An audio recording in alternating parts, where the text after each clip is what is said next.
কারে লীলা ভক্ত জোগার চোখ হরি বল হরি বল হরি বল হরি গায় গায় বল সাধু বৈষ্ণব ধন্যবাদ। শুভ সকাল বন্ধুরা, নতুন একটা দিনে নতুন সকালে আপনাদের সকলকে স্বাগত জানাই আমার বৌমুকুমা চ্যানেলে। আজ তো শনিবার হয়ে গেল, কাল রবিবার, দুটো দিন ছুটি শুরু।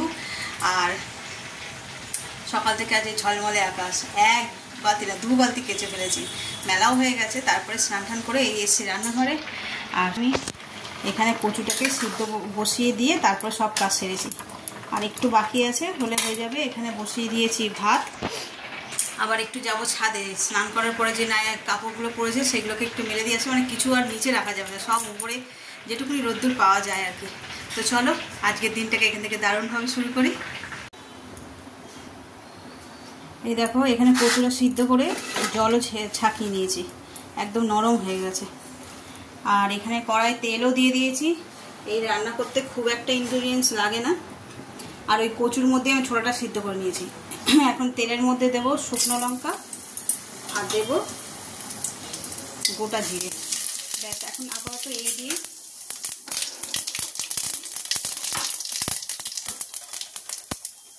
দেখো ভাজা ভাজা হয়ে গেছে। এবার কচুটা দিয়ে দেবো।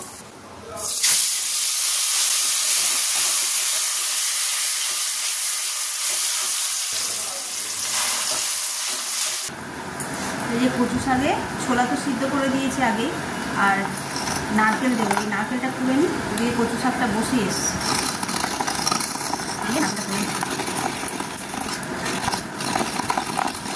অনেকটা হয়ে এসছে। এবার এতে দেবো নুন আর হলুদ, একটু অল্প পরিমাণে দেবো। একটু জিরে গুঁড়ো, স্বাদ অনুসারে নুন। এবার দিয়ে দেবো চিনি। এটা নিরামিষ হচ্ছে, তাই একটু মিষ্টি মিষ্টি হবে। এদিকে আমার ডালও সিদ্ধ হয়ে গেছে, ভাতও হয়ে এসছে। চলো এবার নারকেলটা দিয়ে একেবারে নেড়ে ছেড়ে নামিয়ে নেব।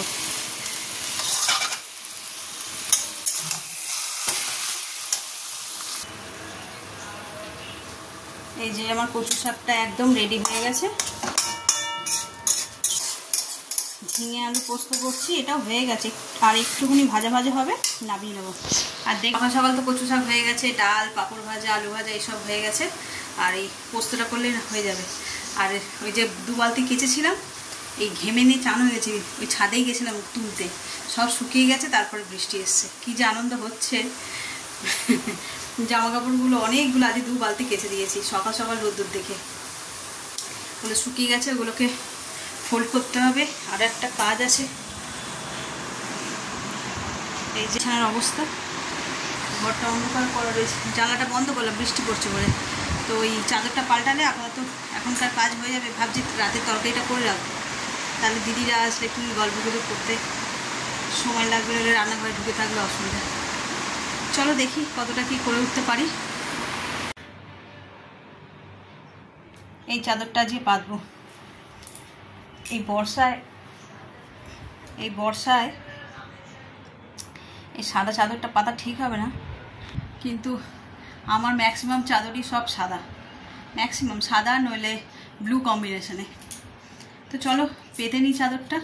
আর আজকে জানি না কেন আমার এত গরম লাগছে, দেখো সারাক্ষণ ঘেমে নিয়ে চান করে আছি। আবার এই যে পাখাটা একটু বন্ধ করেছি, এই জন্য আরও কষ্ট হচ্ছে। চাদরটা পেতে নিয়ে তারপরে তোমাদের ফাইনাল লুক দেখাচ্ছি। দেখলে তো বিছনার আর কি অবস্থা। সকালে সময় হয়ে ওঠে না, তারপরে ছেলেটা শুয়ে থাকে আর আমি স্নান টান সেরে আগে রান্না করে চলে যাই। যেদিন ও থাকে না, মর্নিংয়ে খেলা কিংবা টিউশন থাকে, সেদিনকার আগে উঠে করে নিই ওটা। তাই চলো এটা করে নিই।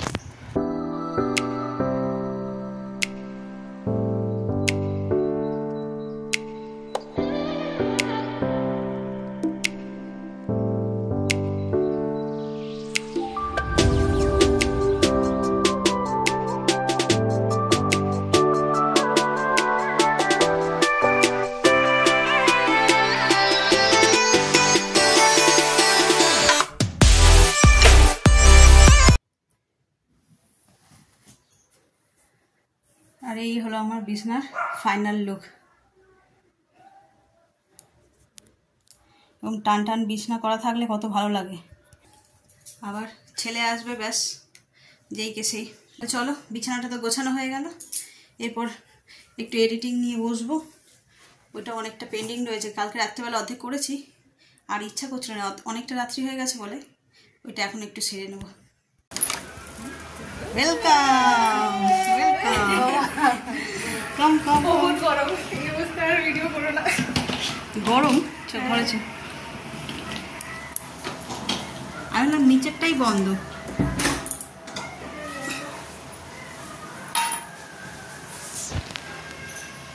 হয়ে গেল আমার ভ্যাকেশন শেষ। আমি তো সেই বলছি, তাই ছুটি খতম। বস। এই যে দিদিরা চলে এসেছে, শরবত করে দিই। রাস্তায় যা গরম, ঘরে তো সকাল থেকে আমার খুব গরম লাগছিল আজকে।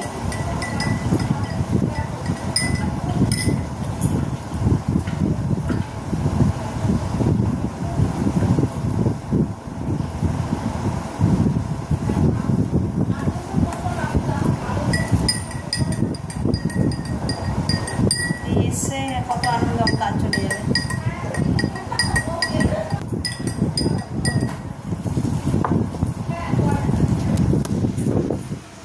আর এদিকে রাতের তরকারিটা বসিয়েছিলাম আমি, রেখেছি, আর এইটাই লাস্ট। এই কটা ভেজে রাখি, পরে আবার করবো।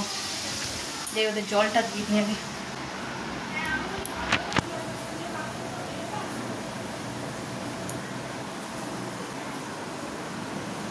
আসছি। এই তো মানতে না। দাদিদা, থ্যাংক ইউ। এই তো বসে তুই হুদো হয়ে শুয়ে পড়িস, জামা পর।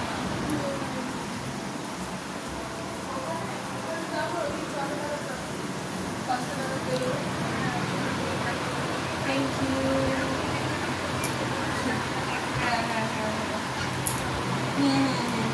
ঠিক আছে।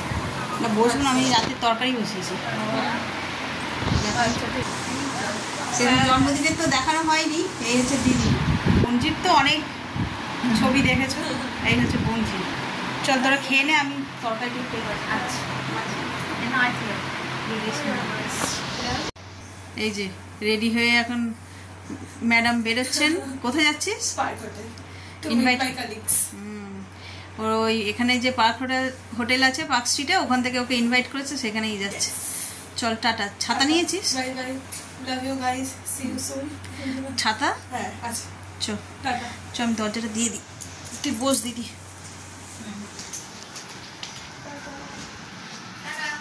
টাটা।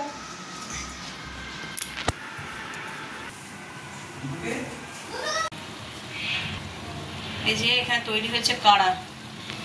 জামাইবাবু এসেছে, গলাটা খুসখুস করছে, তাই বললাম যে দাঁড়াও একটুখানি তুলসী পাতা দিয়ে আদা দিয়ে চা করি। আর দিদির মেয়ে তো গেছে পার্কে, আর এই এখন ছেলে নিয়ে আসলো ফুচকা, ওই খাওয়া হবে, তাই ওকে ফোন করছে, বলছে আসতে দেরি হবে। তার ফুচকা তো বেশিক্ষণ রাখা যাবে না, নেতিয়ে যাবে। আর তারপর হচ্ছে সে ফুচকাকেও রেখে বেশিক্ষণ থাকতেও পারবে না তো হাতের সামনে রেখে, সেই জন্যই এখন চাটা দিয়ে নিই, দিয়ে আর একটু ফুচকা পাঠিয়ে হবে। এই যে চাটা একদম রেডি হয়ে গেছে, চলো দিয়ে দিই।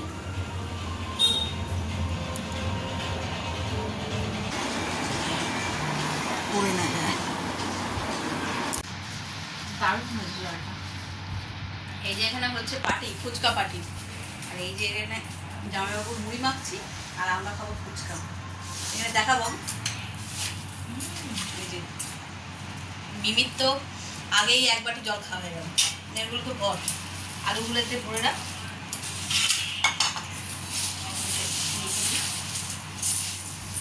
আর একটু নিচে নেবে দাও, একটুখানি চুরমুর বাঁচিয়ে রেখেছি আমার জন্য। আর এই যে দিদি কামড়ি করছে, আর দিদি এখানে ফুচকা ভরছে, তাও আবার স্লো মোশনে। ফুচকা এরকম করে ভরে ভরে রাখা যায়? বাবুর নিচে নাও, জলে ডুবাবো। আর সুইদা খেয়ে নাও মুড়িটা, তোমাকে উলঙ্গই রেখে দিই। ও সুইদা, মুড়িটা খেয়ে নাও, মুড়িটা নেতে যাবে না।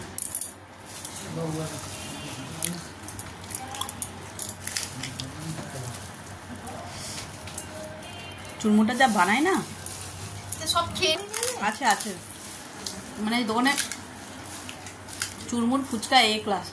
আর আমার এই বাড়িতে আসার পর থেকে 4 বছর হয়েছে, এই মাকে দিয়েছি মুড়ি, আর 4 বছর হয়েছে এই বাড়িতে এসেছি। এই গন্ধরাজ লেবু দিয়ে ফুচকা খেয়ে খেয়ে এমনও হয়েছে আমি পুরোনো বাড়িতে গেলে ফুচকা খেতে ইচ্ছা করে না। ওখানে তো নর্থের দিকে এমনি লেবু ইউজ করে, আর এই সাউথের দিকে গন্ধরাজ লেবু। আর এই 4 বছরে আমার একদম অভ্যাস খারাপ হয়ে গেছে, ওইদিকে ফুচকা মুখেই লাগে না। চলো খেয়ে নিই। फिर मिलेंगे।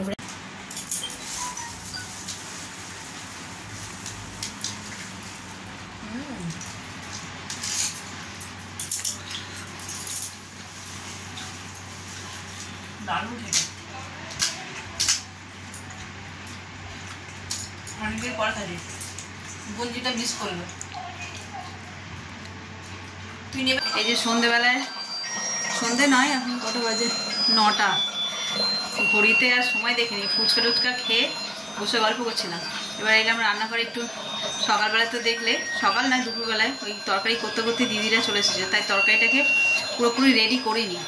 এখন একটুখানি ঘি গরম মশলা টশলা দেওয়া বাকি আছে, তো ওই অবস্থায় রেখে তো দুই বোনের গল্প শুরু হয়ে গেল। তারপরে একটুখানি দুপুরবেলা শুয়েও ছিলাম, তা উঠে তারপরে আবার সেই চা টা করে এইসব করতে করতে তরকারিটা ঠিক রেডি হয়নি। এখন এই আসলাম, একটু জল ভরলাম, ভরে আর তরকারিটা রেডি করছি। পনিরের তরকারি তো বেশি সময় লাগে না, হয়েই গেছিলো, ভাজাভুজি করে মশলা দেওয়া হয়ে কষা হয়ে গেছিলো। এখন শুধু একটুখানি ফুটিয়ে আর ঘি গরম মশলাটা দেবো, জলটা একটু ফুটবে, মরবে আর কি জলটা, তারপরে ঘি গরম মশলা দিয়ে দেবো। এই যে দেখো এতে গরম মশলা দিয়ে দিয়েছি, আর আজকে একটুখানি এই যে বাটার দিয়েছি। ঘি দিয়ে তো করি, আজকে বাটার দিলাম। বাটারে খুব সুন্দর গন্ধ ছেড়েছে। চলো এটা হয়ে গেছে, এটা একটু গড়িয়ে হলে ঠান্ডা হলে বসে যাবে। গ্যাসটা নিভিয়ে দিই। আর এই যে এদিকে আমার জলও ভরে গেছে।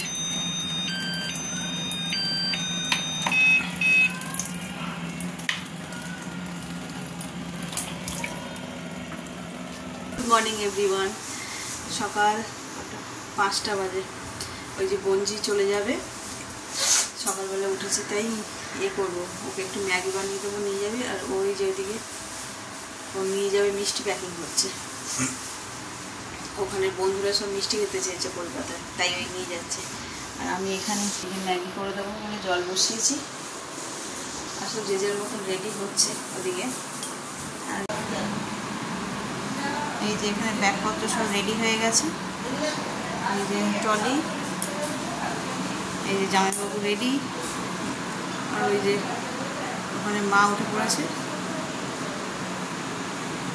সবাই মোটামুটি উঠে পড়েছে। সেটা এত দেরি করে যাচ্ছ না ইচ্ছা করে করলে? হ্যাঁ, হ্যাঁ। ও তাহলে তো 5টার মধ্যে বেরিয়ে যেত।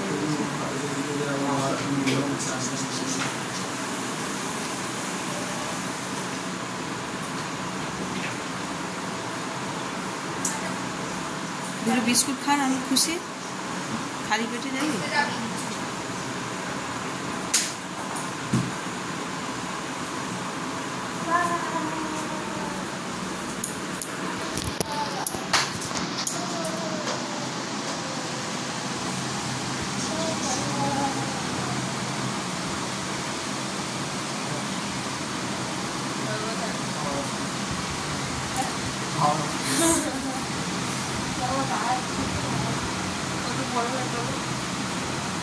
দেখ এটা দেখ, গাড়িটা ফোন আসবে। ও আচ্ছা,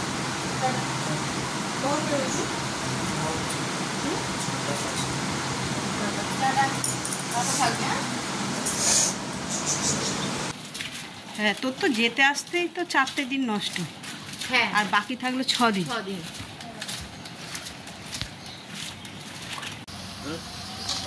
খালি নিয়ে এসেছিল, যাওয়ার সময় ভরে নিয়ে যাচ্ছে। ওটা হচ্ছে না, ওখানেই বসো না, আসতে হবে। ওখানে চাপের মধ্যে থাকলেই তো ভালো থাকবে। ভাইটাকে কোলে নিয়ে বসবি। চলো টাটা।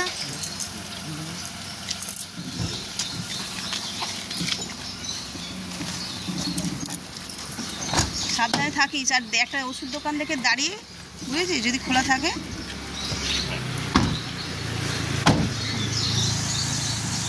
টাটা।